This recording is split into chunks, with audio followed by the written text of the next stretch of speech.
Can't hear me. Yeah, I think now you can hear me. Hello everyone. So we'll wait for 5 more minutes to see if more people join and then start the session.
Can you guys hear me?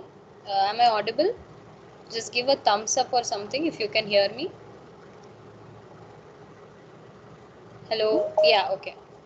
Okay, cool. So, yeah, I think we can start now. People can join in. So, yeah, people are joining.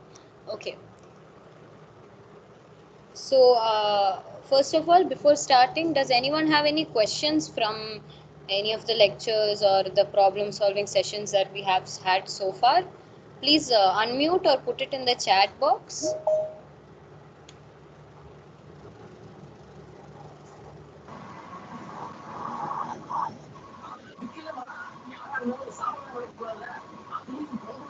Hello? Hello, is there a question? If there's no question, please mute yourself.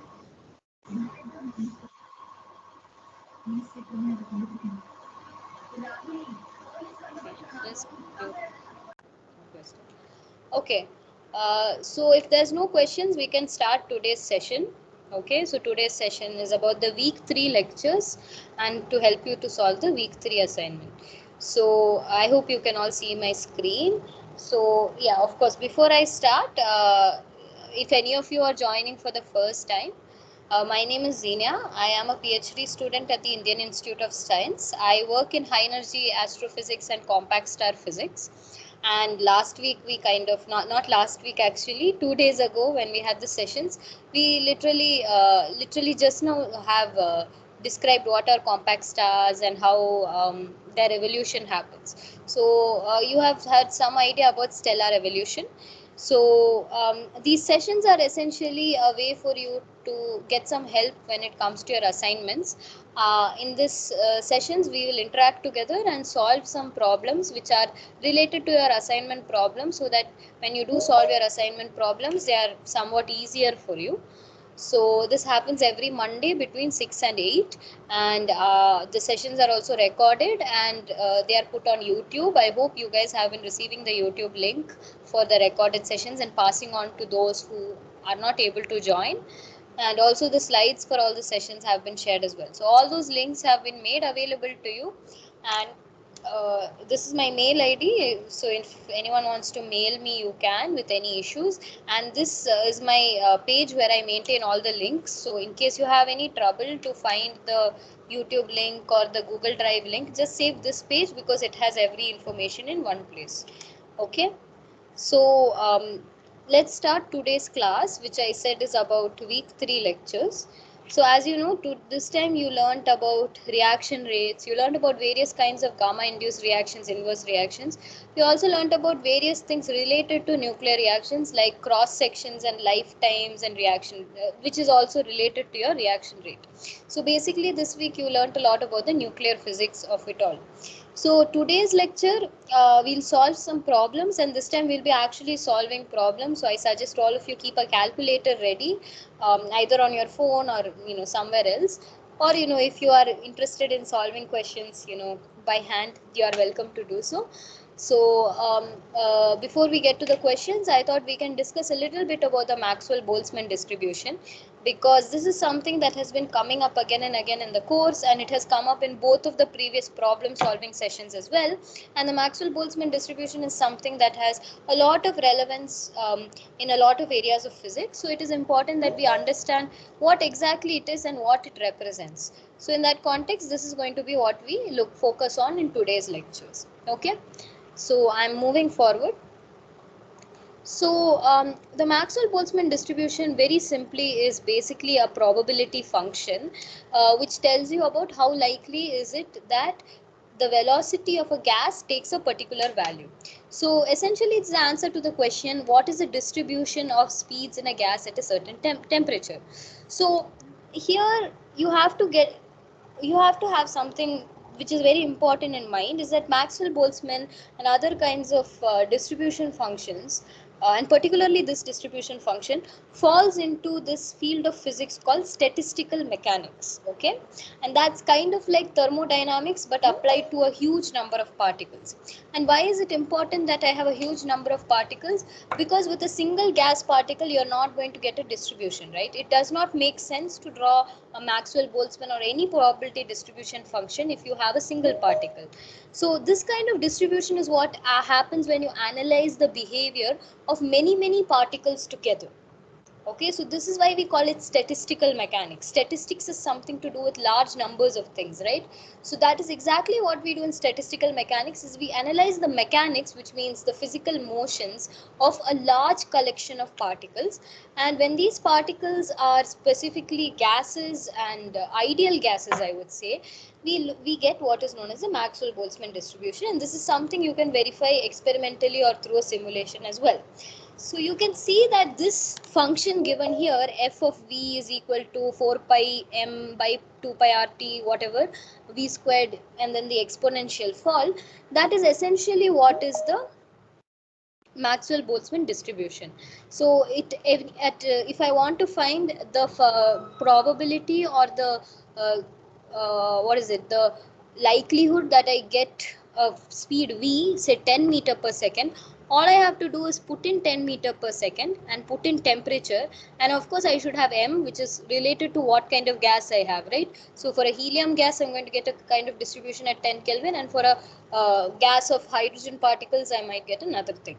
So once I know what kind of gas I have and what kind of temperature I have, it is simply a matter of plugging in the values and I get a distribution of functions of distribution which represents how the velocity is changing. So it is not the velocity is changing exactly, it is that suppose I have 100 particles, this kind of tells me that okay, if this is 10, 20, 30, 40, this tells me that this many particles have speed 10, this many particles have speed 20, and etc. Okay, so obviously if the temperature is higher, we will see what happens to the graph and so on, because those are the interesting questions that we have to ask. Okay, so this is basically what is called a probability distribution function, because at every point if I take f of v, it's kind of like the probability that a velocity has, the probability of finding a particle of that velocity, right? Can anyone tell me why this factor 4 pi m by 2 pi rt, like I can understand why this exponential drop comes, and I know why v, okay, let me put it like this. I know why 4 pi v squared comes, right? That's kind of like your area element, because at the end of the day I have to integrate this over all of space, then only it makes sense. But can you tell me what is the meaning of this m by 2 pi rt kind of term? Does anyone know where this comes from? You can put it in the chat. Is there anything in the chat?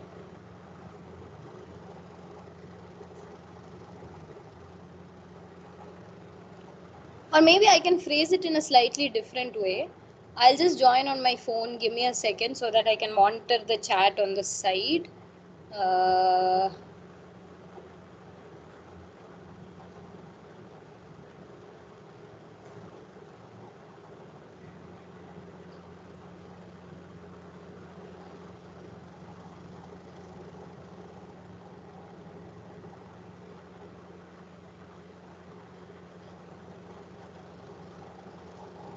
okay, I'm not able to join for some reason. Okay, let me just check on the chat. Is there anything? Sorry. Okay, so let me just rephrase the question that I was asking, right? So you know that, for example, in any given gas, there are going to be very few particles which have very high speed and very few particles which have very low speed when compared to the average, right? Most of the particles are going to have some average speed which corresponds to that temperature. So that's what is this most probable speed, and we'll be looking at all that shortly.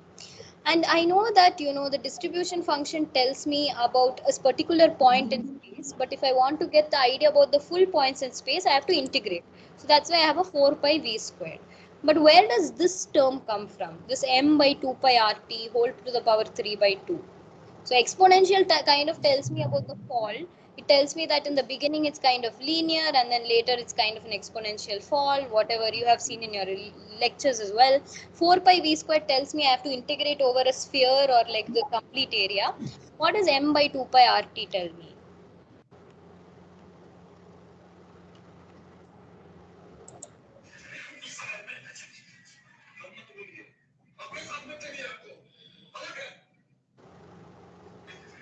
Hello, if you are not answering, please mute yourself. Okay, I'm going to mute. Hello? Okay. So, okay, so then I'll just tell you. So, okay, I'll ask you this in one more way, which is that, do you know what is the area under this curve?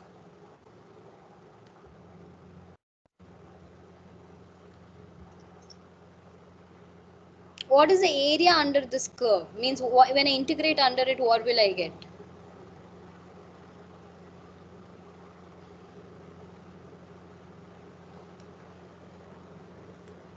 You can guess. It's fine. What should be the area under this curve? I've told you that this is a probability function. It gives me the probability that something has a certain value. So when I sum up all probabilities, what do I get?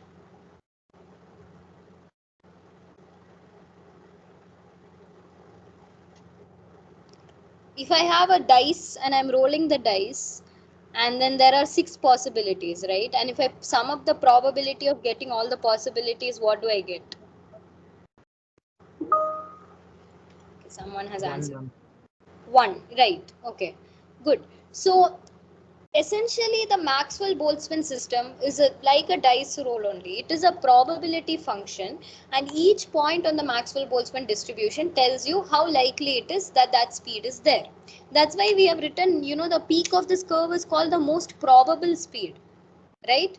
So essentially, this tells you, for example, this speed has very low possibility of happening. This has a very high possibility. So there is a lot of particles which have this speed. There are less particles which have this speed. There are very few particles which have this speed. So it might be in a distribution, only few of them have very, very high speed and few of them have very low speed. Most of them are clustered around the middle. Because if we give energy to particles, maybe most of them will get the energy. Some of them will become very energetic because they already had some beginning energy. Some of them will stay low energy. So this is the kind of idea about the Maxwell distribution, and it is an idea about distribution functions in general. So from the Maxwell distribution, you can now find out for a given mass and for a given T, which means for a given gas. If I give you a gas, if I give you here, this is nitrogen molecules and I'm keeping them at a temperature of 200 Kelvin, can you find out what is the most probable speed, what is the mean speed and the root mean squared speed? So these three things are something you can calculate from the Maxwell distribution, and I'll show you how to do that. So before that, this is a simulation. So basically someone in a has put some particles in a box through a computer program. I just got this from Wikipedia, but I think there is a YouTube video also which shows you. So they have just put a random number of particles in the box, and you can see all the particles are moving randomly, right? They all have different speeds, different velocities in different directions. But you can see that if I now take the speed and I plot the histogram, you can see that with what frequency they are occurring, right? 60%, 70%, etc. If I now make a plot, it more or less follows the Maxwell distribution in all the time steps, right? Time step means at one snapshot.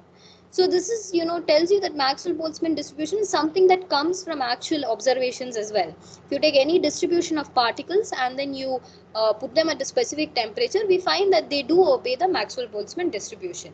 Of course, there are paths, places where Maxwell-Boltzmann is valid and places where it is not. And towards the end of today's lecture, I will tell you what happens when Maxwell-Boltzmann distribution is no longer valid.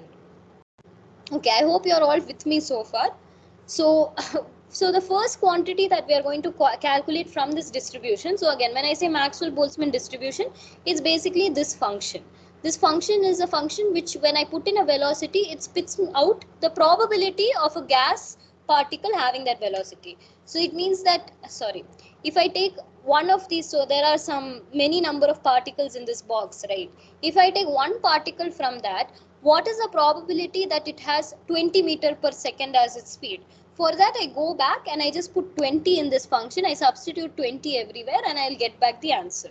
Does that make sense to everybody that this is a probability function? I'm hoping it makes sense. If it doesn't, just put it in the chat and we can answer. Okay. So, yeah, I'm moving on. So I hope you understand that this is kind of an idea of how particles are distributed. And that's why this is a function that comes off with a collection of particles and not just a single particle. Okay. So, so the most probable speed is basically what is the place where this probability peaks, right? So, for example, if I have if I have more chance, whatever has more chances of it happening, so which has the maximum probability of it happening, right? So I have to find the peak of the curve, and you all know how to find the maximum of a function, right? How do you find the maximum of a function? Differentiate and equal it to 0. Exactly. So the maximum of a function is where the slope is equal to 0 or the differential is equal to 0. So to find the most probable right, differentiate. Okay, good. So to find the most probable speed, you simply differentiate the function. So you can see that I have directly written the step, but I'm sure you all know how to do this, simple maths. But yeah, if you differentiate the function, you get a certain form. And then if you equate this to 0 for the most maximum value of the function, you finally get that the most probable velocity is something like root over 2 kt by m. Okay, but if you notice, the most probable speed is not the mean speed, right? The average speed is not the most probable speed, because you can see that many number of particles are in this long tail. So if you add up all the speeds and you average them, they will not be exactly at the center of the distribution, it will be slightly different. To find out the average speed, what you have to do is you have to average it over this distribution. So whenever you average something over a probability function, what you have to do is, so it's like, suppose I toss a coin and then I roll a die, right? So if I want to find the probability that I get a head and then a 3, then I have to first find the probability of getting a head, which is like 1 by 2, and then I have to find probability of getting a 3, which is 1 by 3. So for finding the average speed, I have to then weight each probability by the value of that speed and then integrate over the whole thing. So that's what I do when I find the mean speed. You have to weight the speed by the probability of occurrence and then integrate. So this is a standard thing that you do in any statistical distribution, is if I want to find out how something is distributed throughout the function, I have to weight it which is probability of happening. So the thing is that I want to get a 3, but to get a 3 I first need to get a head, like that. It's kind of like that. That's why I have two functions. Again, this is looks like a complicated function, but you know, if you do the basic integration, it is a little long, but if you do it, you will get a certain function. You can also plug it into an integral calculator, Mathematica, Python, whatever is your favorite software, and you will see that it comes down to this form. So again, you can see that this factor may be changing, root 2, but the other kt by m seems to stay constant, and that tells us something very important about the Maxwell-Boltzmann distribution. It tells us that if something is more energetic, in the sense that it has more temperature, if a gas is very hot, then all these values are going to move further right, because they are going to take higher values. And then finally, if I want to find the root mean square speed, so root mean square velocity is relevant in the case where, you know, some things deviate from the mean upwards, some things deviate downwards. So sometimes when statisticians try to find a mean, they just square it and then find the mean, so that, you know, what all those upwards downwards differences kind of cancel out, and then we get just the difference alone, and then we take the square root. So again, you find it similar to how you find the uh, mean square velocity, but here you have to also take the v square and then find it. So finally you can get a similar kind of relation.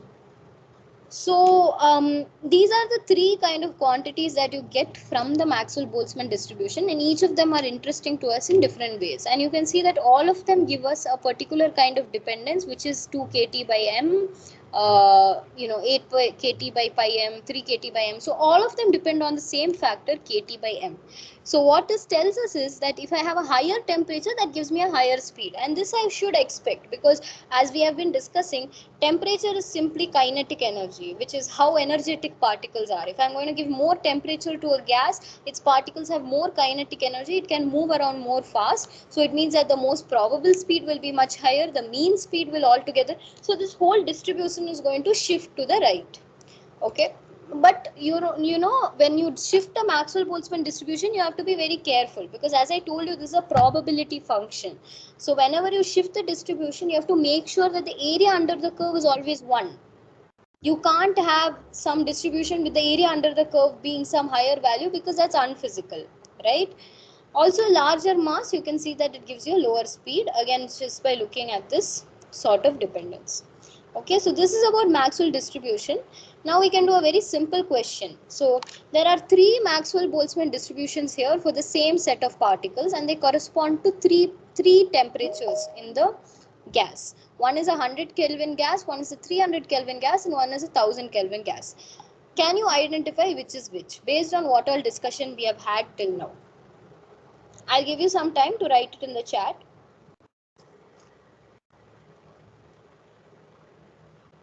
Let me just take the chat on my phone.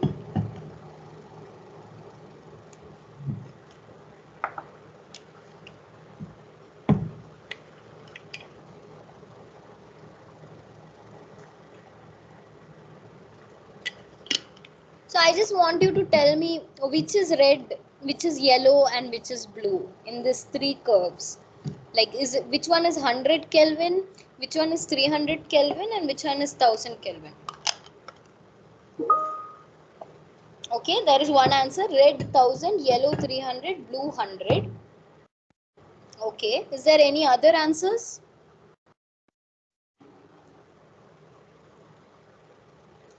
Think about what this represents, right? The velocity is on this axis. It is not on this axis. This axis is my probability. And I just told you how temperature and velocity are related.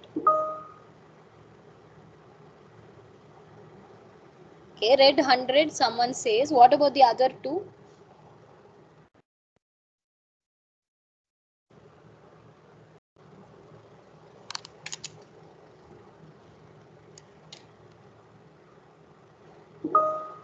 Yellow 300 and blue 1000. Okay.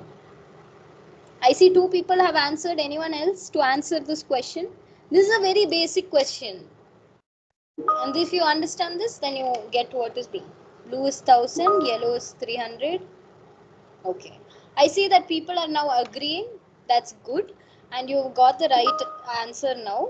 So, as you all said, red is 100, yellow is 300, and blue is 1000. So here you can see that exactly as one of your friends said, that V is directly proportional to T. So the more temperature I have, the mean of this function is going to be higher, right? Here you can see the most probable, there are more particles which are more energetic here. They are more velocity because it's a higher temperature gas. Whereas in this part, you can see that the most, probable velocity itself is like 1000, and the most energetic particles only have around 2500. So they are not going much higher in meter per second, right? So don't get fooled by these shapes. The shape, why does the shape get squished down like this? Because of the reason I told you just now. These are probability distributions. That means that the area under the curve should always be 1. So I can't just draw this red curve like this, right? When I draw the red curve and the mean value shifts here, that means that the whole distribution shifts here. It means that all these particles now have capacity to go here. So that's why it's like you should think of each of these curves. So like, let me just go back to the animation. As you can see, right, all these particles, they have a certain temperature. So they are all like, there are few particles which are in this region. There are only very few particles which are in this region. If I give more temperature, more particles will be there which have higher and higher velocity. So you can imagine that this curve will shift and it will get flattened. So that is a property of Maxwell-Boltzmann distribution, and it's not like a property, it's more of the realization of the fact that this is a probability that I'm seeing. And that's why it should always sum up to 1. Okay, so we have found out 3 quantities from Maxwell-Boltzmann distribution, and we found out how they vary. So I think now we have a reasonably good idea of what Maxwell-Boltzmann distributions are. And this is kind of important because I realize that we have been talking a lot about Maxwell-Boltzmann distributions, but some people may have been lost about what it actually means. So it's nothing but a probability distribution function of how velocities vary within a gas. So it only makes sense when we take a collection of particles of an ideal gas. And as I said, in the end of the lecture, we'll try to look at where this sort of distribution does not hold anymore, or the regime where this kind of thing fails. Okay, so now we can move to nuclear cross section. So I think that I'm not like going to go into much details, but I think we've already discussed, right? So this, I just wanted to share this because I found this PDF. I put it in the slides, so I encourage all of you to go see it. It just explains the concept in a nice way. But essentially they explain it using bullet and target, right? So if I have a very big target, then there is a good chance for my bullet to hit the target, right? So similarly, my cross section is such that if I have a good cross section for the reaction, then there is a more probability that my particles will interact and that reaction will take place. There's less cross section, that also affects your reaction rate and it affects your lifetime and everything. So the one thing that's different about nuclear reactions when compared to just throwing a bullet at a target is that nuclear sorry, is there an echo? Can someone mute? If you're unmuted, please mute, or if you have a question, please ask it. Because there I can, okay, I think there's no echo anymore. So I was saying that what was I saying? Yeah, so the one difference that happens between this bullet and target analogy and nuclear physics is that nuclear are very small particles, right? And for small particles, as I kept on saying, quantum mechanics can matter. So that means that, if we are just in the classical regime where we're throwing ball at a target, then we will say that, oh, it just matters how big is the target. It does not matter how much ever fast I throw my ball. It does not matter, right? If the target is very big or very small, that's the only thing that matters if I hit it. Whereas in nuclear physics, you can see that the cross section actually changes depending on how fast the particle is moving. This is because quantum mechanics and other sort of things, special relativity, other things come in that make it important that, the particles. So as I said, particles wave nature becomes important beyond a point. That's something that we'll be talking about at the end of the lecture. But yeah, this wave nature concept we have to take care, so that that's why, depending on the speed of the bullet, you can see that they have represented how this target cross section could change. Also, there are different kinds of nuclear reactions that happen. So some are absorption reactions, fission reactions, scattering. We've also learned some gamma induced photo disintegration and all that. They all fall under one of these categories, and you can see that there are different cross sections for those reactions as well. So this is just a general cross section, and reaction rate is, again, it is kind of like a probability, right? It is like how likely is it that this reaction will happen. That is the idea behind cross sections and reaction rates. Okay, so now we can do some questions. So today's questions will be little more computational than we have been doing for the last 2 weeks. So I want all of you to like take calculators or pen and paper and solve these questions with me. In physics, it's very important for us to keep solving problems, because reading theory is very easy. I mean, it's not very easy, but it, to some extent we can understand. Only when we solve problems do all kind of new doubts come up. So yeah, I encourage all of you to have like your phone calculator or some sort of, pen and paper nearby, so you can solve the questions along with me. Okay, so this is the first question. The absorption spectrum of a calcium usually shows a wavelength of 3934 Armstrong. If you haven't seen the symbol before, it's called Armstrong. 1 Armstrong is 10 power minus 10 meters. Okay, in a distant galaxy, it is observed to have a wavelength something else. What is the approximate distance of the galaxy in megaparsec? So this is something which I didn't discuss in my introductory slides, but I think you should have done in your um, classes. Okay, so someone has already solved the question. I'll wait for the others to like take a chance to solve the question. Please keep putting your answers in the chat.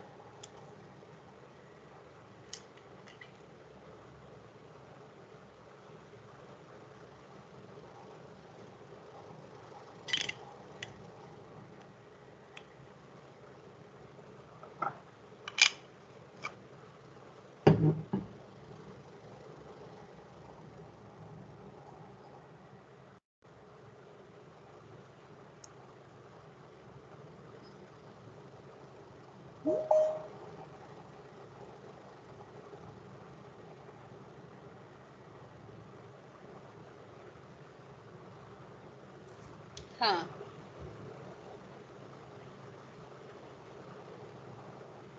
Okay. I'm seeing the chat. I only see one person who has answered. Rest of you, please solve the question. As I said, today's class is about solving the problems. So please try your hand at solving the problems. If you if you don't know how to proceed, please put that also in the chat. I can help you.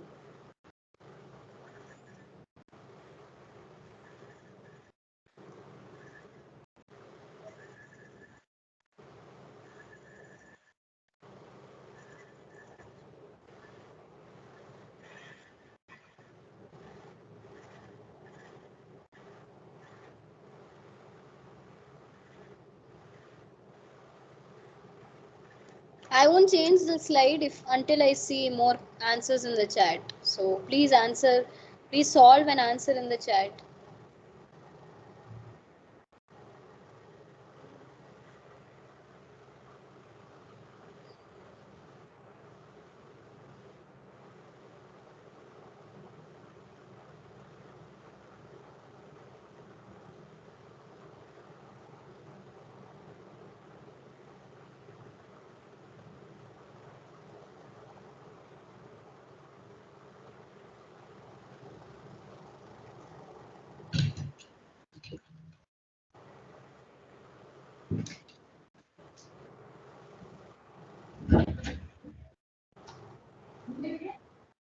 So is there anyone who does not know how to solve this question? Hello? Okay, someone says don't know. I don't know how to proceed. Okay. Okay, that's fine. So, do you know what is the... Okay, don't know. Fine. Then we can discuss how to do it. So, right. So, do you know what is the physical law that is being used here? Have you heard of something called Doppler effect?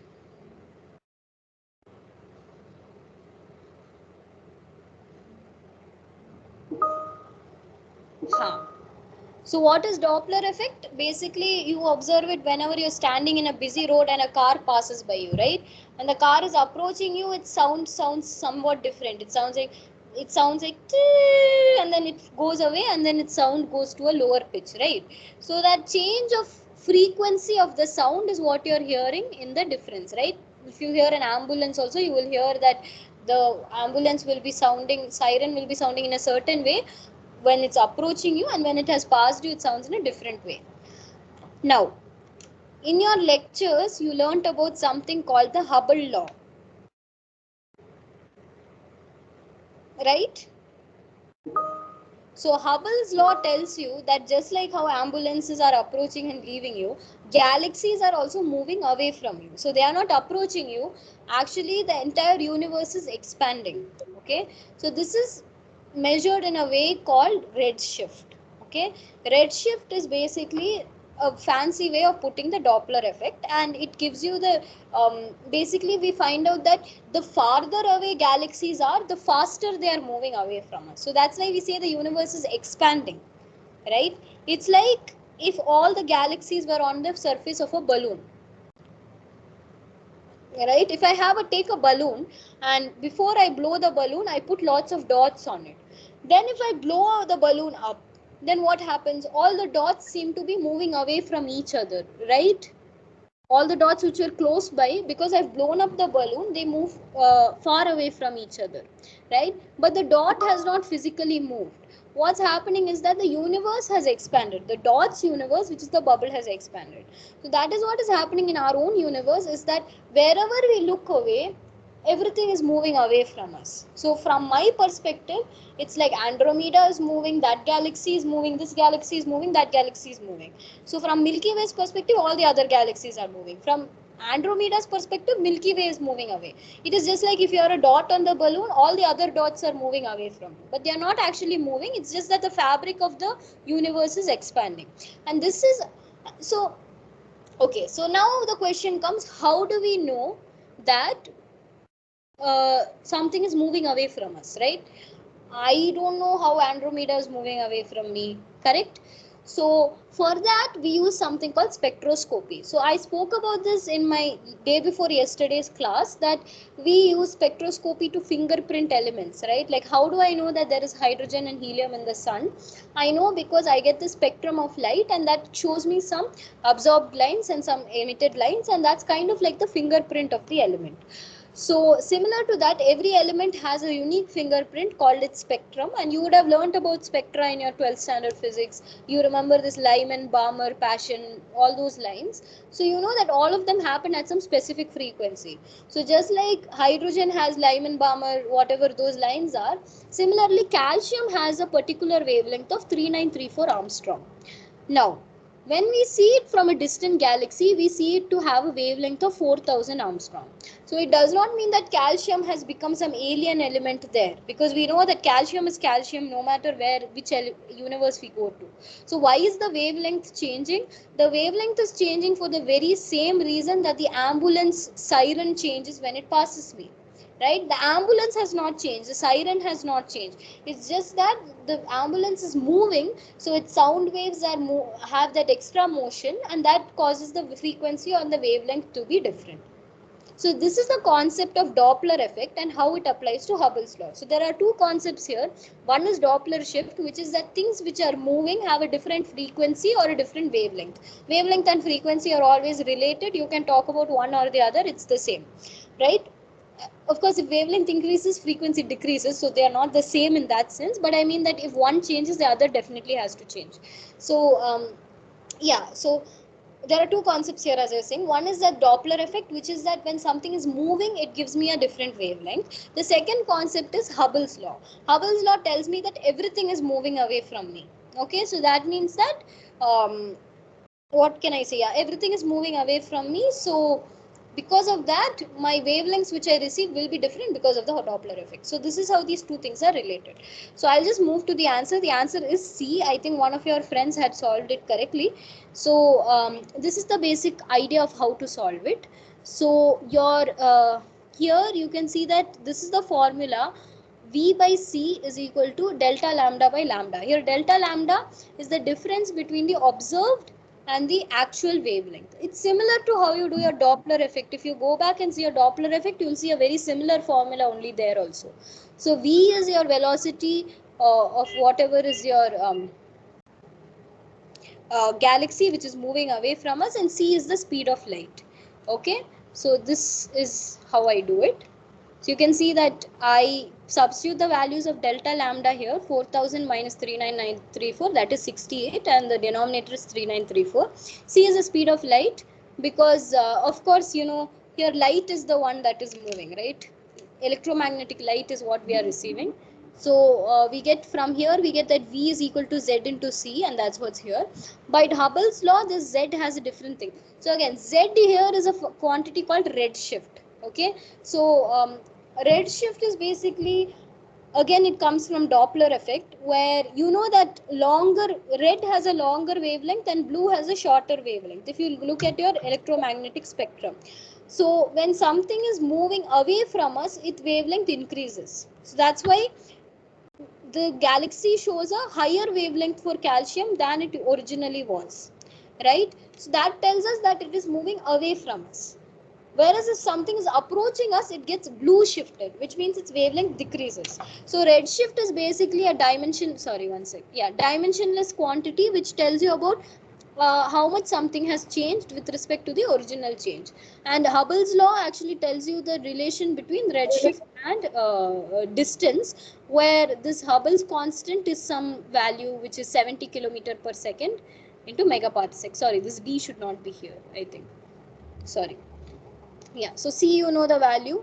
So if you substitute all of that, you get that the distance in megaparsec. By the way, megaparsec is just, you know, a unit of distance. So light year is also a unit of distance, even though it sounds like year, which is sounds like a time. It's kind of confusing, but actually light year is the distance that light travels in a year, right? So if you take this, well, you know that distance is equal to velocity into time. So if you just multiply C by the time in 1 year, which is, so one easy way to remember how many seconds there are in a year is that a year has roughly pi into 10 power 7 seconds. Okay, it's not exactly, but it's like 3.14 into 10 power 7 seconds is a good way to remember how many seconds are there in a year. So if you do that 3.14 into 10 power 7 seconds into speed of light, you will get a value which is called light year. So light year is actually a distance. So when we say Andromeda is this many light years away, we actually mean a distance, this many distance away, right? Another cool thing about this, because I am talking about it before we move to the next question, is that because light takes some amount of time to reach us, whenever we look into the universe, we are actually looking into the past. And astronomers usually use, they are very confusing people, so they use redshift to mean distance, they use redshift to mean time, and everything together, because in astronomy it's kind of all mixed together. Because even when I look at the sun, right, the sun is very close to us, but it is also far enough that the light from the sun takes 8 minutes to reach us. So whenever I look in the sun, I'm actually looking at the light which started 8 minutes ago. So I'm looking 8 minutes into the past. That distance only gets larger when I'm looking at some near, far away galaxy or far away star. So if I'm looking at a galaxy that's 4 light years away, whatever I'm observing now would have happened 4 years ago. So that's kind of how distance, time, everything is related in astronomy.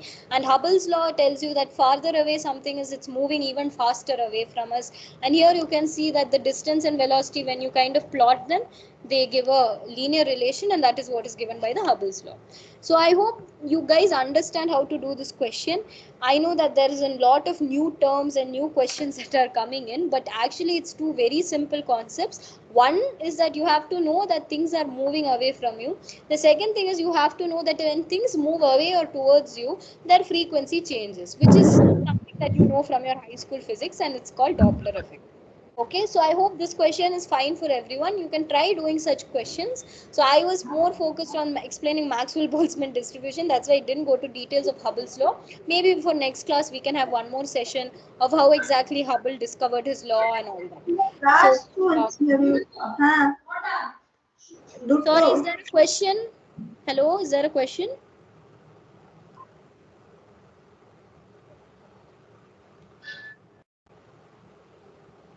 Okay, I think there's no questions. I think you have all understood this question, right? Can you, yeah, just indicate in chat if you need any more help in understanding. Okay. Says yes, I get one yes. I'm assuming others have also understood how to do this. So we'll go to the next question. Next question you should be able to do.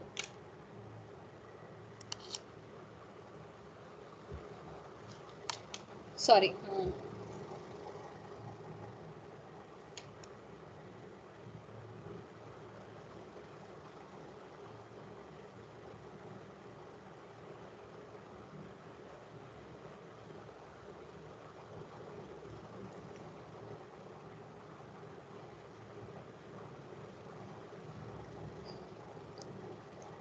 Once again, we just discussed this right now. So I'm talking about the classical cross section. So think about the target that I told you, and it should give you an easy way to find it. Okay, someone says D. Anyone else?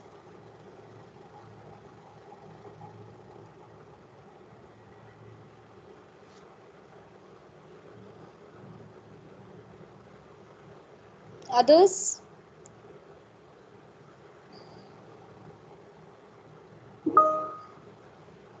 Okay, I see someone said E also.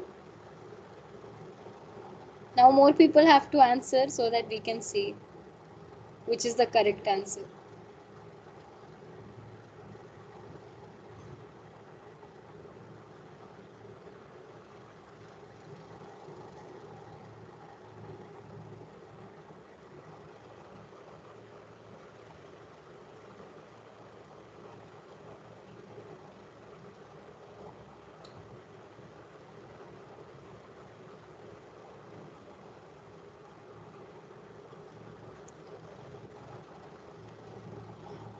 Others, I hope you all know how to proceed with this question.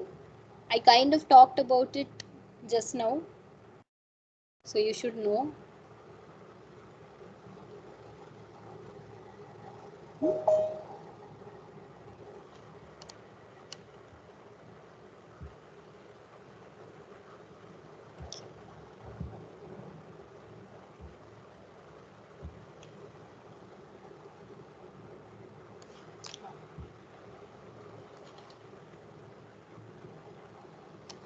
Any other answers in the chat?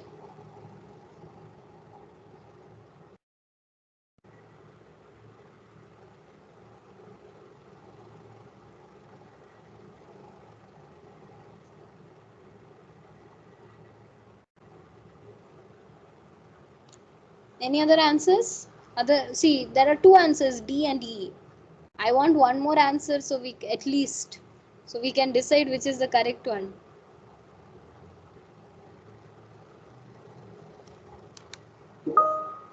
Okay, we get one more answer, that's E.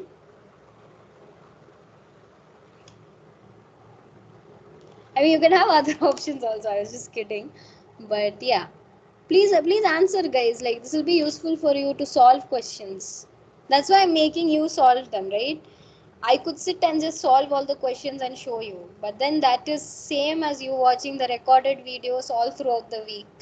So there should be some part of the week where you're sitting and with a pen and paper or with a whatever it is that you use and solving. That's why I wanted it. Okay, I'm getting more questions. People saying E. Okay, lots of E's. Okay, Thanks, guys. So I think we can go forward. So the answer is actually F. Let's just look at the way to do it. So this is the way that I have done it.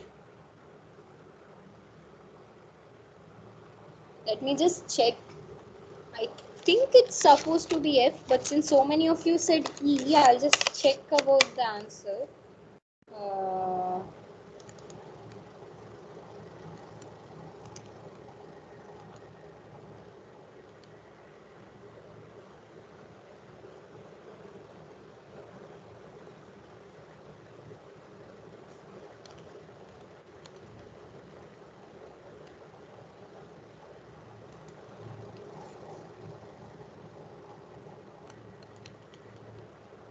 yeah. The answer is 10 power minus 25.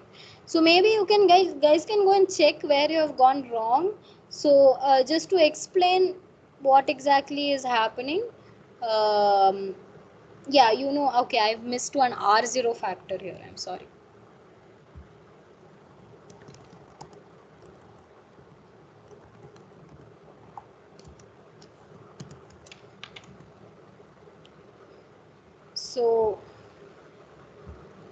So yeah, the just to explain what's happening, basically you know that the radius of any atom is equal to some factor r0, which is what is given in the question, into the atomic number of that atom times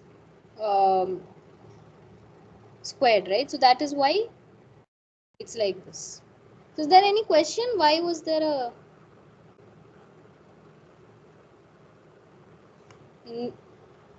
I hope you guys got it now. The atomic number of deuteron is 2 because there is one proton and one neutron. And of course the collision is of two deuterons, so that's why we have two deuterons like that. And you know that r naught a power 1 by 3 gives you r, and then if you put in all the values, I just did it again in my calculator, and it is giving 10 power minus 25. So just check your calculation, maybe some small silly mistake might have happened, but yeah, this is the answer. Okay, I will explain the second step. Maybe I'll write it here, that will be easier. So let me just write it here. Wait. You can equation.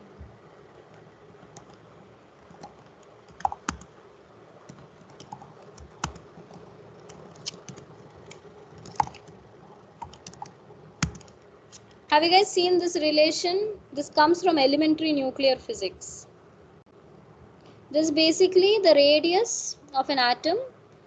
This is the some constant, and this is A is basically the atomic number, right? Which is atomic mass number, it's called, to the power of 1 by 3. I think you should have seen this at some point. So that's why you get this kind of relationship.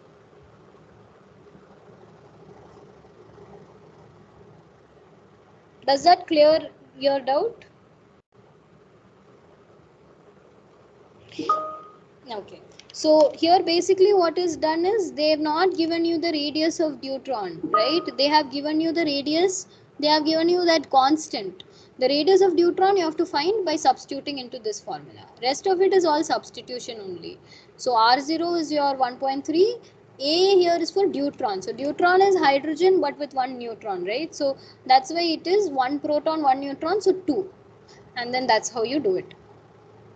So I think everyone else, like, I don't know how you all made the same mistake, but yeah, maybe that's why I also had my own doubt whether I made a mistake. But yeah, please go and check it once more if you have gone wrong somewhere. Okay, so I'm moving to the next question. I hope everyone understood this question.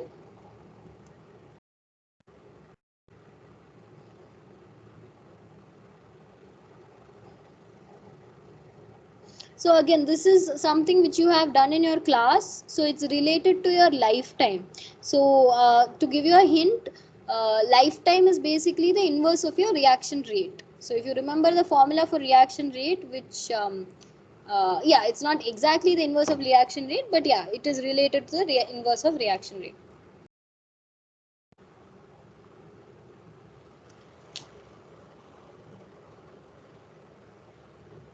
Yeah, please try solving these questions as I'm showing them. Someone has given B.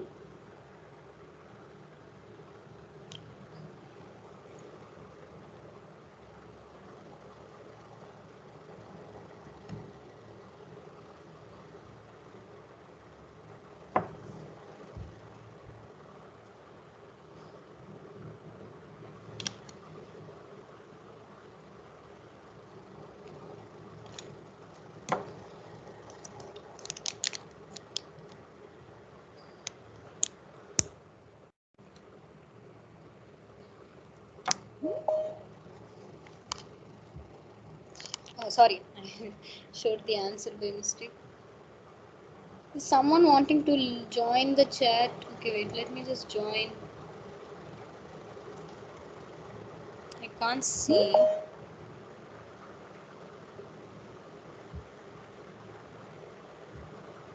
Is there someone waiting in the lobby? Ah, okay. That's what I was trying to see and I could not. Okay. Other answers, please. I even accidentally flashed the answer, but yeah, please enter your answers in the chat.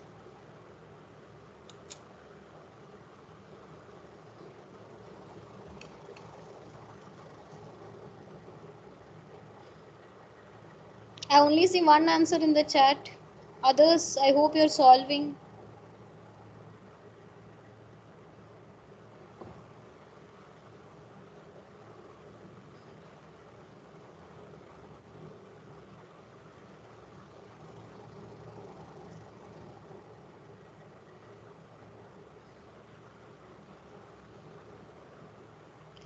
Guys, if you don't put answers in the chat, I will not move to the next slide.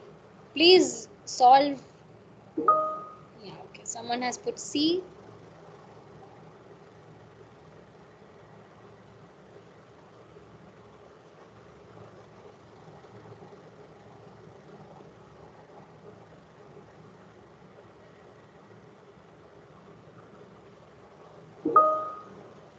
I see one more B.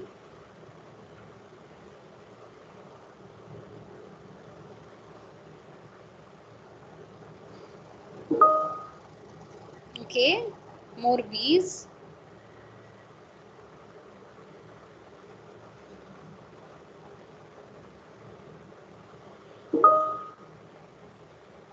Okay, B and C. I'll give you one more minute to put anyone else who wants to put the answers.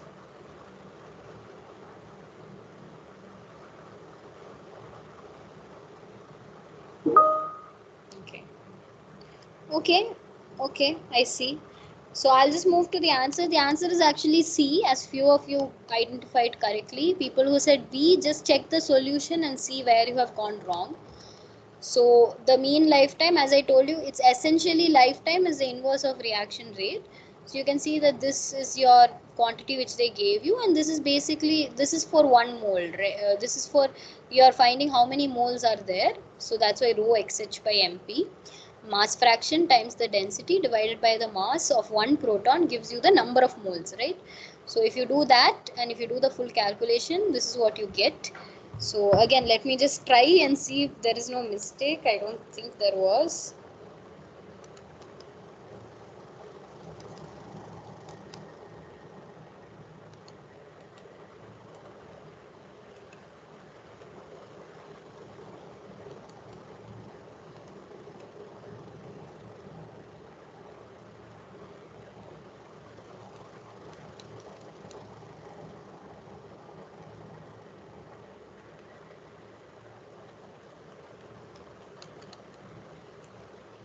Yeah, so the answer is 8 billion years.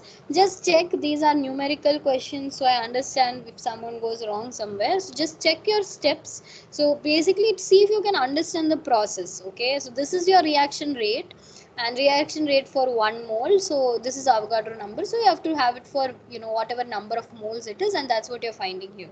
And finally, you find it in seconds, but of course, you have to convert to years. And as I said, one easy way to remember is you know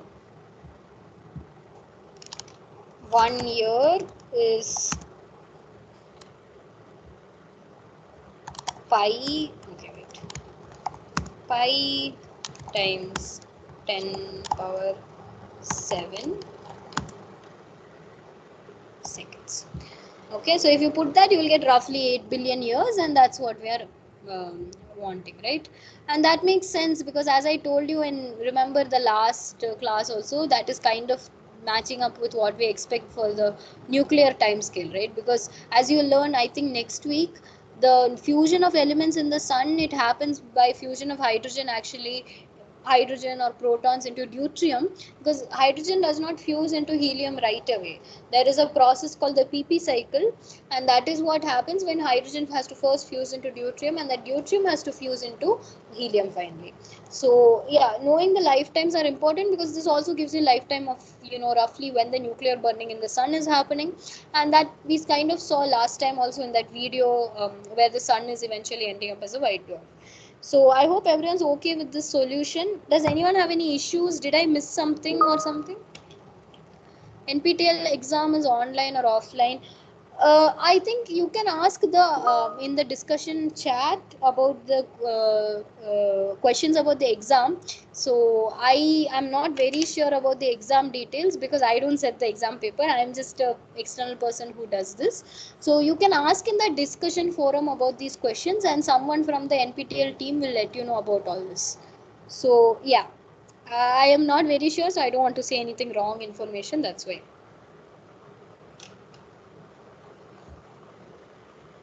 Anyway, they would, when you registered, they might have told you some details. You can anyway ask the NPTEL team. You can mail them or you can put it on the discussion forum, and they will let you know about all the details in advance. Okay, so next, to give you a break from doing all those problems, I've put a simpler question where it is just no need of any calculation. So please put your answer in the chat. And yeah, the people who asked about the exam, as I said, just ask in the forum because I don't know about those details. I am not involved in that part of the course. Okay, C, D.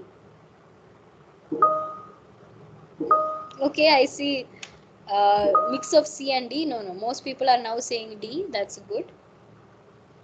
Okay, good.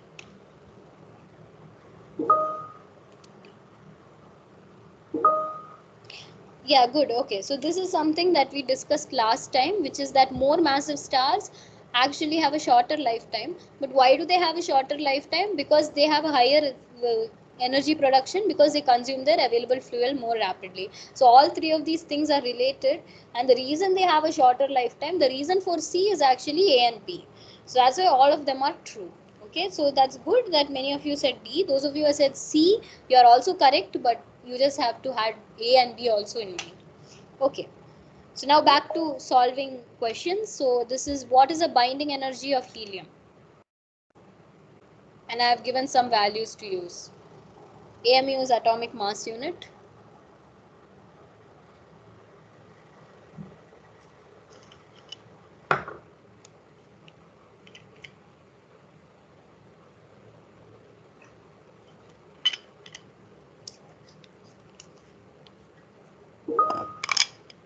Okay, one answer has come, E. Others?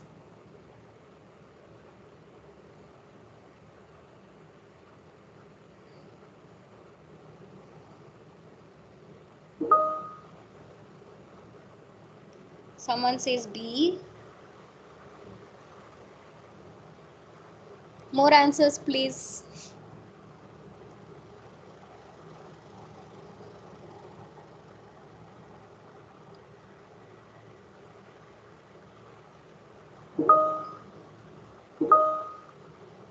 Okay, two more answers, B and A. I'll wait for 2 or 3 more minutes so that more people can put in their answers. Okay, I see B again.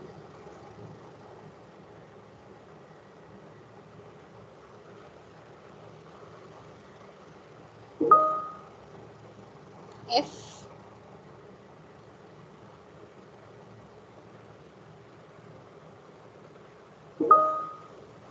Okay, I see that we are having almost all the options, right? Now A, B, E, F.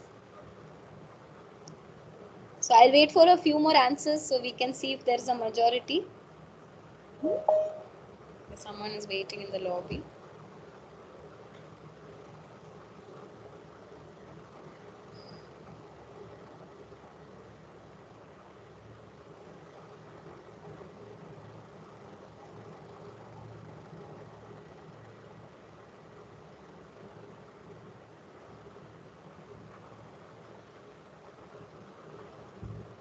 Any more answers in the chat?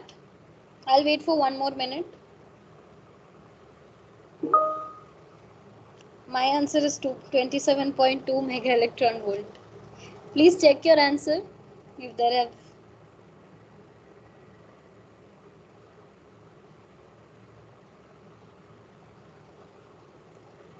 Okay, I think we are starting to get things which are option G and all that. So I'll move to the answer. The answer is actually B, 6.82 mega electron volt. So I will show you. So yeah, one important thing is, oh, okay. I see. Maybe it's my mistake. I didn't mention binding energy per nucleon. So then, Goduli, you might be right because I made a mistake. So I'm sorry. Maybe that's why you guys weren't able to converge. I thought I had kind of yeah. So if you're getting something close to 7, that's fine, because you know how it is. All these functions are, yeah, binding energy above 28 MeV is okay. Thank you, Karthik, for that. I kind of missed it. I thought I'd put it on the slide as per nucleon, but I think I missed it while making the slide. So whoever answered 27, your answer is fine. If you divide that by the number of nucleons, which is 4, I think you will get the correct answer. So 27.2 by 4 is 6.8. So you are exactly correct. I am sorry, it was my mistake. So that's good that we are able to find mistakes which I also made. So I think you all know how to do this, which is that the total binding energy is given by this, which is, you know, the number of reactants by the minus the number of yeah, by the, sorry, the mass of the products, sorry, what is it, yeah, mass of the reactants minus the mass of the products into the special factor called 931.5. So can anyone explain why 931.5 comes around? And by the way, this is just a picture to show you how how this process is happening. So you can see that 2 protons and 2 neutrons eventually form helium. But as I said, it is not a, it is not a single process. First, the proton neutron have to form deuterium and then tritium, and then only they have to. So yeah, exactly. Conversion of AMU to MEV. So the answer for why 931.5 this factor comes from this very famous relation, which I think you all recognize. This is of course Einstein and his famous equation E is equal to mc squared. So the whole concept of binding energy and releasing energy during fission from a mass defect fusion, sorry, not fission, fusion from mass defect, comes from the fact that mass is equal to energy, right, with some factor which is the speed of light. So whenever I have any mass around me, if I was able to convert that completely to energy, that is what this represents. So whatever, sorry, this difference of masses, that is what is released as energy, and that's why I have to multiply by c squared. So if you put in all the c squared units and mev and etc correctly, you will get the value. So again, I am sorry for that per nucleon mishap. So your answer 27 was correct, and when you have per nucleon, you have to divide by the 4 nucleons that are there in helium as shown in this picture. Okay, so next question. The mass fractions of carbon 12 and oxygen 16 in the interior of a star are 0.33 and 0.45. What is the ratio of their number densities? This is also pretty straightforward question.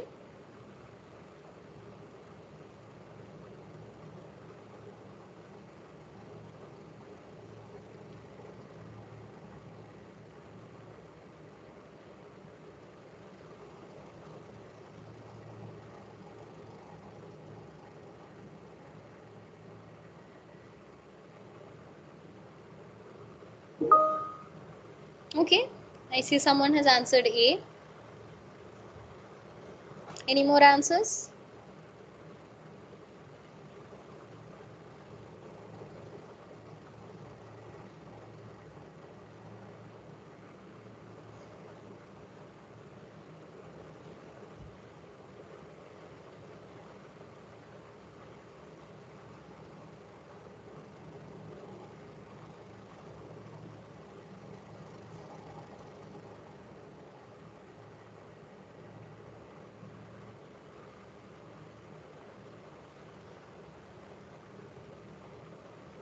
Any other answers in the chat? I think you're all solving. I'll give you 2 more minutes to solve the question.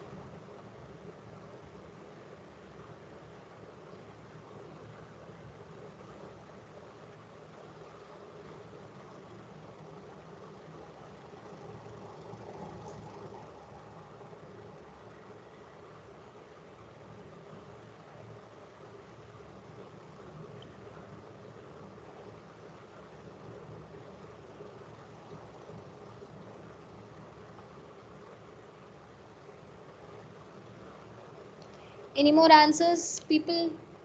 At least one more answer. Come on. Only one person has answered so far.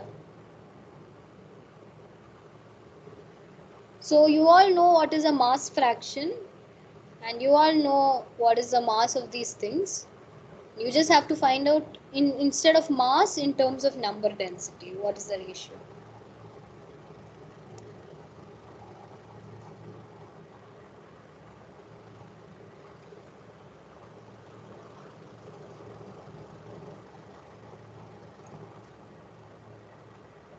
Anyone else in the chat? Or do you not know how to solve this? If you don't know how to proceed, please put that also in the chat so I know that that is the issue. I can explain it properly.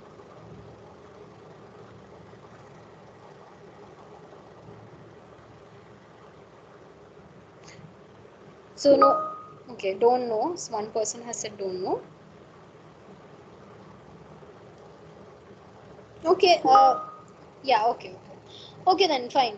I'll show you how to solve. So first of all, what is the answer is A. Whoever said A, you are correct. So what is mass fraction? Mass fraction is exactly what it sounds like. How much of carbon relative to the full amount of mass of the star. So if a star is 1 kg, this means that the carbon is 330 gram. The oxygen is 450 gram. So this you understand. Now mass is different, number density is different, right? Number density relates to number of particles per volume, whereas mass relates to the actual weight of it.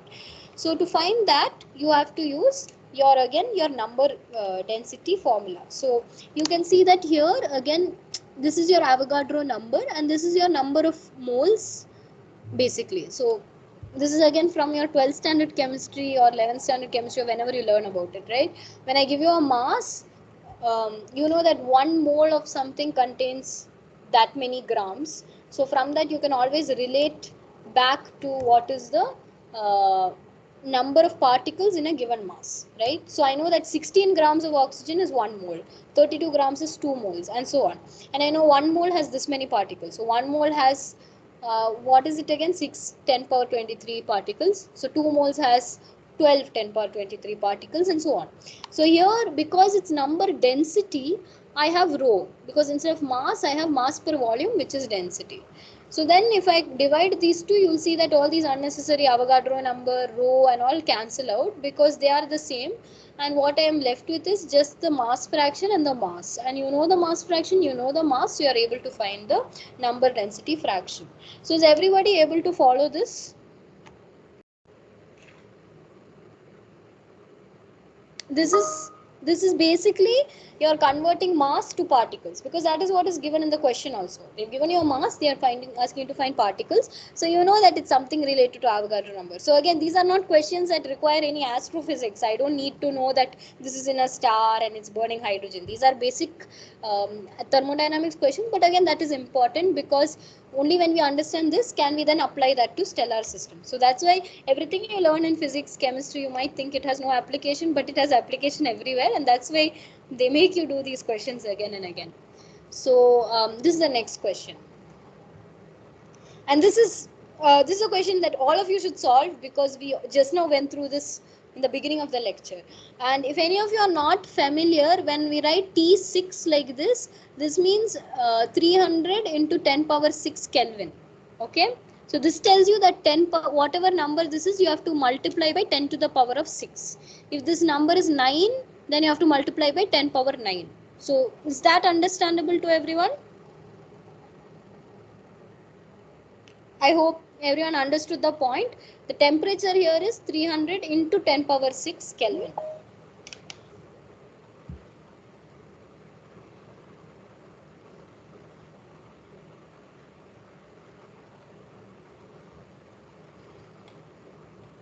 So yeah, please put your answers in the chat.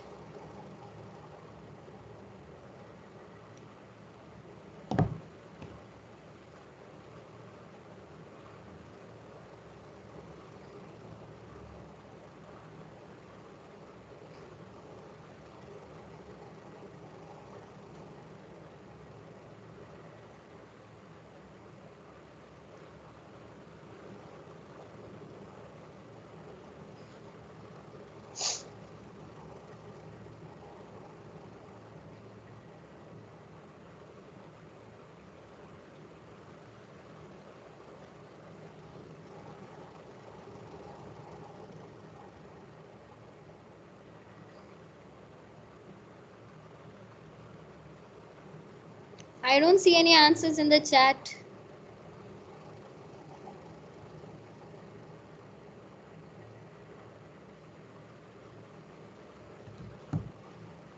Do you guys not know how to do this? Is there anyone who doesn't know how to do this? Please put that in the chat also so I can explain or I can give some hint.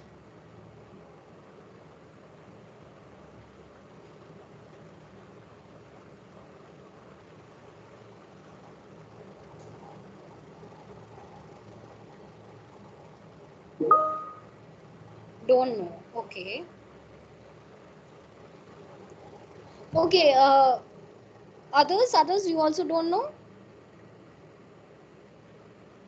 Okay, I'm not going to show the answer because, as I said, this is directly related to what I was explaining. Oh, I showed the answer. Okay, but it is directly related to what I was discussing in the beginning of the class. Now I showed the answer, but okay. Tell me what is the formula for most probable velocity? I just showed you the expression in the beginning. Maybe you don't remember, but this is to do with your Maxwell-Boltzmann distribution, which is what we were discussing in the beginning, right? How do I find out? Yeah, root 2 kt by m. Exactly. But here, what is asked is not a velocity, right? It is a energy because it's in kilo electron volt. So how do you convert velocity to an energy? How do you find out how energetic something is from its velocity? You find its kinetic energy, right? That is the energy due to its velocity. So you know the most probable energy is this, and you know therefore the energy is half mv squared, and if you do half mv squared, you see the 2 and the m cancel and you are left with just kbt, right? And so it is just, yeah, exactly, half mv squared. So it is just multiplying k and t, and you will get the answer if you substitute. So you answered all the other questions, but the one concept which I spent the beginning of the class explaining, people are not answering. It's okay, maybe you didn't realize that this has to do with Maxwell-Boltzmann distribution. So again, when you have a distribution of particles and they ask you for the velocity, it is usually something related to, okay, you are doing the maths. Sorry, okay. Yeah, good. So it's usually related to the Maxwell-Boltzmann distribution and the energy.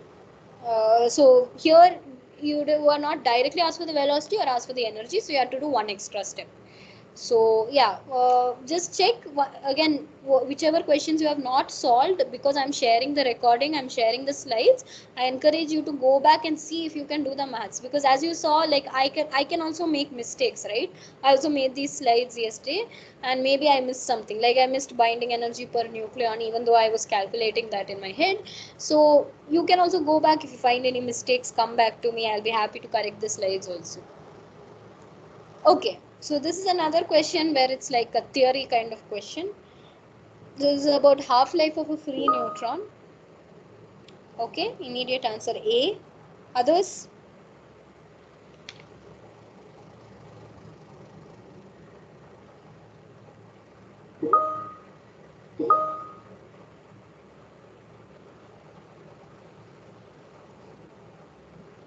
I see both A and C. Okay, now I see C.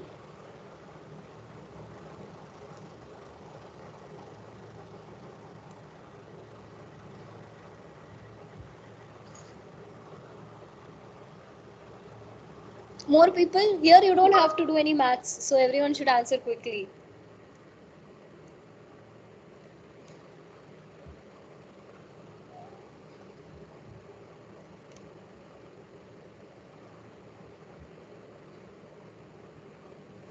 Yeah, again, here there's no maths, so yeah. Okay, I changed the slide. The answer is C. Good. I think most of you said C. So yeah, half life of a free neutron is actually around 600 seconds. So free neutron actually within say 10 minutes it decays into a proton and electron, and that is something called beta decay. And that I think you would have all learnt in school. So again, I keep saying learnt in school, but if you guys aren't familiar with these concepts like Maxwell-Boltzmann, also you would have learnt in school, but maybe you don't remember it, or you didn't learn it in this context. So if there are topics like that, if you want me to cover again, you can always write a mail to me, like a little bit in advance of the next session. So like for next Monday, then I can plan and like to talk about those topics, right? So these questions we will solve, but in the beginning when I talk, I can clear those doubts which maybe are the prereqs that you don't have very much on hand, or if you want some more information about some topic. So if enough of you are agreeing to have a topic like that, we can also have a session like that, right? Where we solve some questions and we also talk about those prereqs. Okay, next question. Again, um, this is also a question which you should answer immediately because there is no maths. So I don't want people to take time. Okay, D. Others? So by the way, do you understand what it means when it's written? Okay, I didn't format it properly. That's my mistake. But this basically means that aluminum and an alpha particle is a helium nucleus. They are reacting and they give a proton and silicon 28. So this is just a way that nuclear physicists write.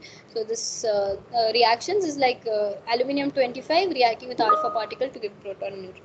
Okay, lots of people are saying D. Any other answers?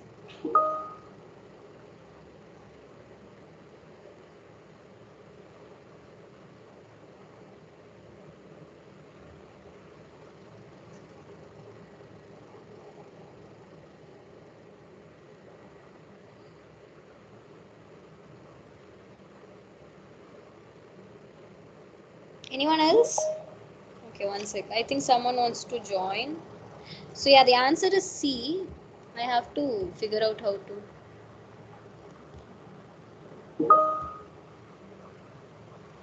Okay, okay. Yeah, I showed the answer, guys. Now you are answering. Okay, but someone had their hand raised. Okay, I don't think so. Okay, yeah, the answer is C. And I understand why people said D also, because these are the these are the cross sections, and you might think I told you in the beginning cross sections are important. But first of all, this is the reactant cross section, so that doesn't have anything to do with anything. This is the sorry, reactant. Yeah, this is the no, not reactant. The other thing, product. This is the product cross section, so that's not going to really influence if the reaction happens. More like the reactant cross section is what matters. And there also the reactant cross section determines the reaction rate, right? Whether the reaction is happening or not. But once the reaction happens, what's the energy production comes from? Energy production comes from your Q value, and your Q value is basically your MC squared kind of term, which we just now calculated for helium. So the energy of the star comes due to the Q value, due to the mass defect only. Whether the reaction happens or not happens because of cross section, as I showed you, big target, small target, all that, right? So that is a kind of like intricacy that you have to keep in mind. So is that clear to everybody? Has everyone understood that? Why it's not necessarily the cross section that plays a role? Okay, good. So,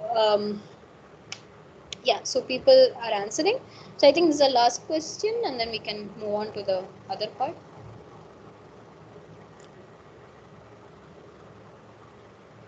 I think you would have solved something similar in your class also. So, I'll give you some time because this is a little long question. So, I'll give you a little bit of time to solve this question. Uh, it's only has two options. Basically, there are two processes. You have to compare them and you have to find out which is the dominant process. Okay, so one is a beta decay and the other one is a proton capture kind of relation.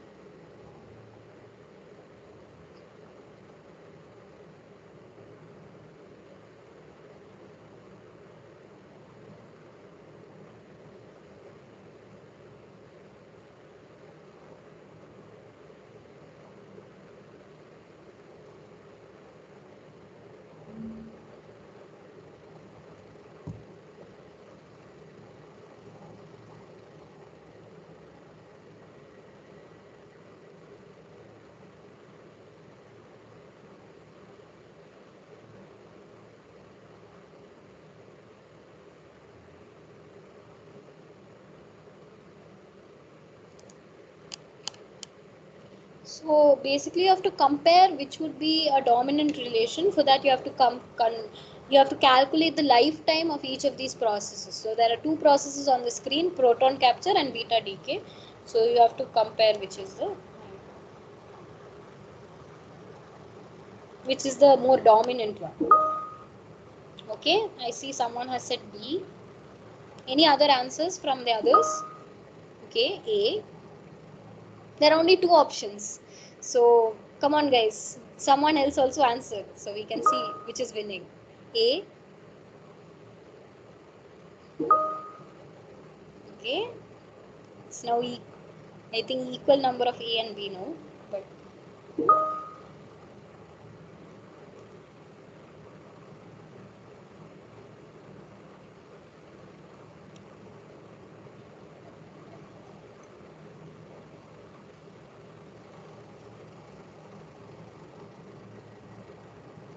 anyone else with the answer? I'll wait for 1 more minute for any more answers to come in.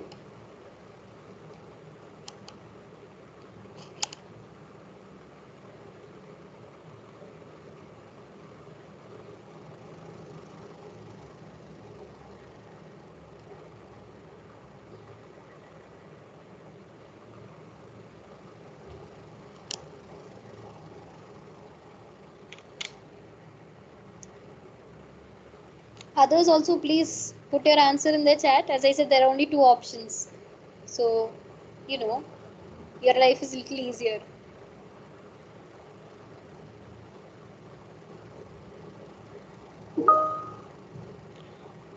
Okay, fine. So I think people are answering. Okay, people are answering. I'll move to the answer. So the answer is A. So I think here it's very important that even if you find all the lifetimes correctly, to identify which is dominant, you have to be very careful, right? So I'm just going to show you how to calculate the lifetimes. So here is how to find the lifetime. Of course, here beta decay, they told you that there is a sorry, what is it? There is a half-life of 7.18, and this relation should be familiar to you from your elementary nuclear sort of radioactive decay kind of thing, and you get that this is 10 seconds. Whereas here you can see that this is from your reaction rate kind of thing when you take the inverse of the reaction rate, and you get 0.08 seconds. So now the question is, which is dominant? When I say something is dominant, is it one which has higher lifetime or one which has lower lifetime? Because I'm talking about, finally, what is the process I'm talking about? I'm talking about destroying aluminum 25, right? So when something is dominant, it is a higher lifetime or a lower lifetime? Yeah, so it's a lower lifetime, because by the time the 10 seconds have passed of the aluminum decaying to some other thing through beta decay, by that time already proton capture has happened 800 times, right? It has already happened and destroyed it before it has ever got a chance to pass through 10 seconds of beta decay. So maybe some of you, I think many of you might have calculated it correctly, but you thought, oh, higher lifetime means it's more dominant, because that's how we think, right? Bigger is more dominant. But that's not true, because here we're talking about the lifetime of a reaction. So yeah, I see that someone has said yes, that's what they did. So you understand now, right? It is not simply the bigger number, it's actually the smaller number, and the reason for that is a dominant process is quicker, right? By the time 10 seconds has passed, already 0.08 seconds passes very fast and destroys it. So that is a concept of why proton capture is dominant. So I hope all of you understood that point, and yeah, got the idea of that. So I think, yeah, all of you understood. So yeah, that brings me to the end of this problem solving. So now I will tell you a little bit of extra things. So again, the way that I have been structuring, so right now this is your third class, so you guys can give me some feedback. The way that I have structured these classes is that I have the beginning, which is I'm going to a little bit of detail about some things that maybe are not covered in as much detail in the course, or things that I feel like should be explained or seen in a different way. and then we solve problems together, which is very important for your assignment. And then I end with some extra material which I don't know if it will be directly useful for your course, but it might be interesting, and if you are interested you can look it up at some point. We can of course change this format. This is just something that has been working for me. But yeah, as I said, if you guys feel like there are some concepts which are very, which you can't understand but which come up again and again, like today I talked about Maxwell-Boltzmann distribution, which actually was discussed in the previous two lectures, but today only I spoke about it because I felt like maybe some of you would benefit from that. So like that, if you feel like there are some concepts which have been not explained enough, or you want to know them more, like for example, we spoke about black body radiation in the very beginning few classes. If you want to have more classes like that, you can please suggest topics. I showed you my email address in the beginning. I will also show you in the end of the class.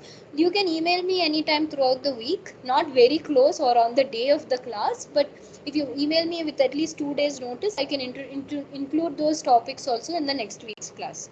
Okay, so before Saturday, if you email me with some topic, I can do that. So that is the one thing that I wanted to say.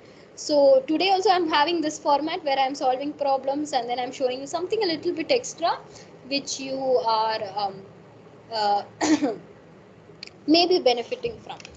So in the beginning I told you about this Maxwell-Boltzmann distribution, how it is a probability function for, first of all it is a probability function so that I can find, just to recap, let's just go to the beginning. I'll go to that nice animation.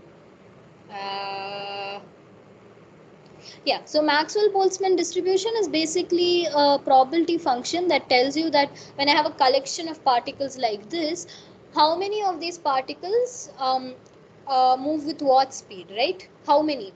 So it doesn't tell me that particle 1 moves with 20 meter per second or particle 2 moves with 30 meter per second. It tells me that there are 10 particles which move with 20 meter per second. There are, or 10% of particles which move with 20 meter per second, 20% move with 40 meter per second, 50% move with this speed, and so on. And that's why when I sum up everything, I should get 1, because the area under the curve should be 1, because it's essentially a probability distribution. Because 10% plus 20% plus 40%, etc. Finally, I'm adding over all the velocities. I should get 100% of the particles back. That's why I should get 1 as the area under the curve. And you saw how the temperature, greater temperature can shift it, and we can also calculate some very useful quantities like most probable velocity, mean speed, and root mean square velocity from the Maxwell-Boltzmann curve also. So let me just go back.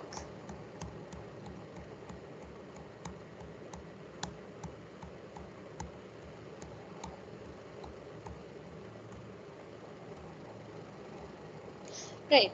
So why or when do we get to use Maxwell-Boltzmann distribution? So again, I'm going to use a picture which I have been keep on using, and I think I've used this picture in both of my previous problem solving lectures.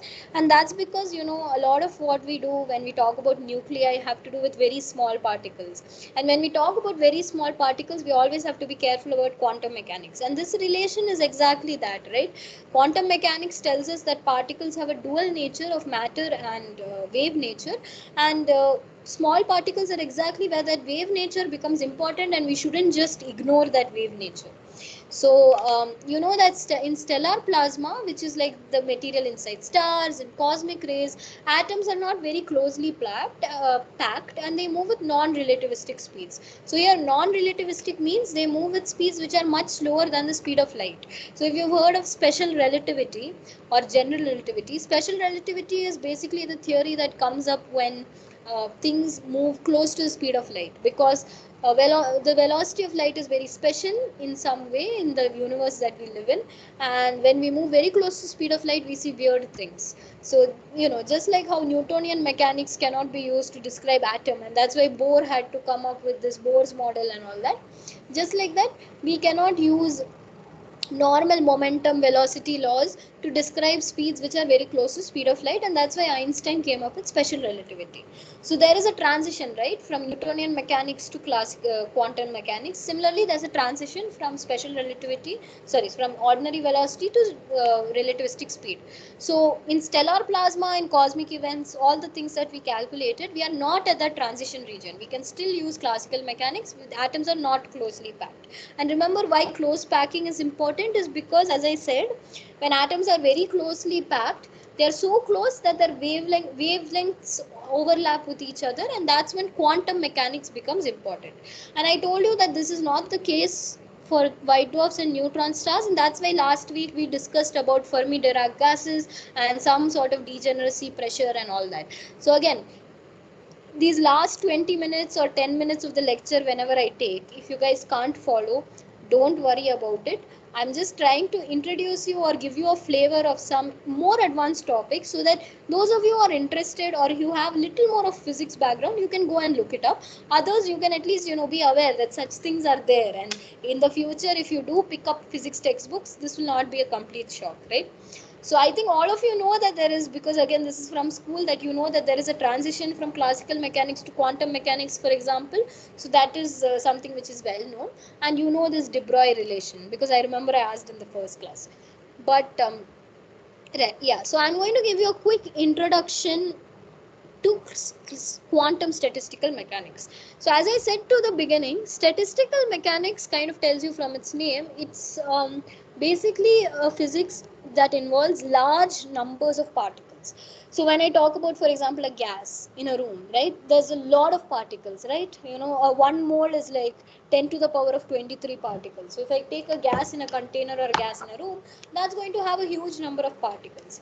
In such cases, we can't talk about, one second. In such cases, we can't talk about the behavior of particle 1 or particle 1,742. We can only talk about the distributions of particles, or how the general trends are in the behavior of particles, and that's where Maxwell-Boltzmann comes in, right? Maxwell-Boltzmann is basically a trend that comes in when we have particles of mass m and temperature T, and how their velocities are distributed. But Maxwell-Boltzmann only holds when, as I said, they are not packed very close together, and they are high enough temperature that they're all energetic and they're not all closely sticking together, right? So the point is that if the packing atoms are so close that their wave nature is important, then the Maxwell-Boltzmann distribution is no longer correct. Just like how when we describe the atom, we could not use the solar system model and we could not use normal Newtonian mechanics, we had to come up with quantum mechanics and orbitals and all that. Just like that, if I have a gas of atoms that are, first of all, they are densely packed, or they are cooled down, and when things cool down, they compress, right? They don't have enough energy to be very going around, like in that animation I showed you. Where is the animation? They don't have the energy to go. So they have energy, they're all like confined within just this 10, they only have energy to go up to 10 meter per second. They're all confined within a small place, so they're all closely packed. If things are closely packed, then their wave nature could become important. So obviously they have to be very closely packed, not just 10 meter per second, but I just use that as an example. But yeah, if I use 10 meter per second, not 10, sorry, if things are very closely packed, then similar to how we go from classical mechanics to quantum mechanics, we have to go from classical statistical mechanics to quantum statistical mechanics. So from Maxwell-Boltzmann, we have to go to something else. And that something else is not a single thing, but there are two kinds of behaviors that particles follow, because there are two kinds of particles in the universe. So they are called fermions and bosons. So this is an image that is a very famous image in physics. This is called the standard model of particle physics, and this contains everything that stuff is made of. So these are your electrons and these are your neutrinos, which you probably know. These are some more exotic particles and you don't have to worry about them. You should know what is a photon. I think you all know. Higgs boson you might have heard of. These are called quarks, and they are what make up protons and neutrons. So we learn that atoms are building blocks when we are small, and then we later learn that that's not true, because electrons, protons and neutrons are building blocks of atoms. And it turns out that even that's not true, because protons and neutrons are further made of quarks. So this is all what happens when you study physics too much. You will learn about such things. So I hope some of you will go on. But the point is that there are two kinds of particles in the universe. They are called fermions and they are called bosons. So everything that is violet and green on this part, these are fermions, and everything that is on this side, red and yellow, is bosons. So it has something to do with the spin of the particle. I'm not going to go into details because it's not needed, and even I don't understand it well enough to explain it to you guys. But the point is that when something has a half integral spin, like these have spin half, those are called fermions. And when something has an integral spin, like this has spin 1 and the Higgs boson has spin 0, that's called a boson. And in normal, again, in the normal classical world where everything is energetic enough and nothing is sticking together, that the wave nature is important, everything behaves the same way, everything follows a Maxwell-Boltzmann distribution. But when I go into microphysics, when I go to regimes where the wave nature is important, where the quantum mechanics is important, fermions behave in one way and bosons behave in a completely different way. And I kind of told you about this last week when I told you about the Pauli exclusion principle. So you all know the Pauli exclusion principle from school, which is that basically stated, there is a very formal definition of it, but the basic definition is electrons don't like to be together, right? If you try to push two of the same electron together in the same state, they will not, they will resist. And this is why white dwarfs are stable, because white dwarfs have a lot of electrons being pushed together and they are very angry about it, they push back, and that's why they remain stable. So similar to that, all fermions actually obey the Pauli exclusion principle. It's not only the electron, all of these particles that you see here, all of them with their weird names, they all obey the Pauli exclusion principle. So fermions are particles which are very antisocial, they don't like to be together. Whereas bosons are the complete opposite. Bosons love to be together and they love to stick together. And in fact, if some of you are aware, there is a fifth state of matter called Bose-Einstein condensate, and you might have seen it in like one of your textbooks or something, that there are solid liquid glass sorry solid liquid gas, plasma, and BC, which is Bose-Einstein condensate. And Bose-Einstein condensate is this ultra cool state of matter where all the bosons are sticking together and they behave in a very particular way, right? So the point is that in the normal high temperature low density regime, we are all good, all fermions and bosons just do the same thing, they are all Maxwell-Boltzmann. But if I go to low temperatures or if I go to high densities, I see two kinds of behavior emerge depending on whether I'm looking at a fermion gas or a boson gas. So this is basically statistical mechanics. There is a lot of mathematics involved, I'm not going into that. If you are interested, please take a physics course or a StatMech course. I think there are StatMech courses on NPTEL. If you have for that, you should have a little bit of background in probability, thermodynamics, and so on. But this is a very fascinating field. And as I said, the research which I do, which is on compact stars, it's very closely related to this field. So that's why I'm advertising in that way. So right, so this is just a comic I found about fermions and bosons. So you can see that bosons are very happy to invite anyone to their house, but fermions are very antisocial. They want to exclude, they want to be by themselves, right? So you can see that these are the three distribution functions that we have been discussing, which is the Bose-Einstein, the Maxwell-Boltzmann, and the Fermi-Dirac. You can see at low energies, energy and temperature are once again related. So at low temperatures, all of the three have different behavior, but if we move to high temperatures, all of the three merge together.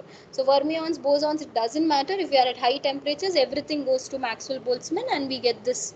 Again, I'm showing that animation because I really like it, but yeah, you get this kind of thing in your thing.